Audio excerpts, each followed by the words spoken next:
God bless Marcos family. BBM forever. Yan ang gusto ko mga kapatid. Forever na sanang umupo si BBM sa katungkulan niya. Kasi sobrang sipag niya mga kapatid. Kung pwede nga extend ng 20 grams, pwede nga i-extend ng 100 years yan kung pwede lang. Naku, extend natin forever mga BBM kasi sila lang yung totoong nagsiservisyo. Hindi katulad yung didilis yung Tatay Digong nyo sa panahon niya. Lagi lang tulog. Eto si BBM. Dahil sa sobrang suporta niya sa bansa natin, talagang sobrang sipag niya, hindi na siya natutulog mga kapatid. Tignan nyo. Hindi na po ang ating mga kalihim ay hindi na po natutulog itong mga ito.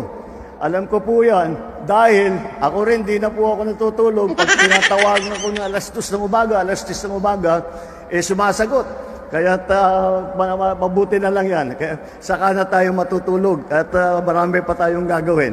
Mr. President, kami ho'y naaawa sa'yo. Kahit hindi mo po sabihin, alam ho namin hindi ka po natutulog sa pagserbisyo ng ating bansa. Dahil bawat eskinita po, nakikita po namin ang suporta ng ating kababayan. Talagang hindi na rin po sila natutulog simula nung umupo kayo. Kasi parang paligal na ito eh. Kaya saan lang rin, tama rin yung sinasabi nyo, saan lang rin ba yung tulog-tulog na yan kung pagtutong ita na? Tsaka, alam nyo, sa totoo lang, talagang the best yung panahon natin ngayon, saan lang rin magpunta?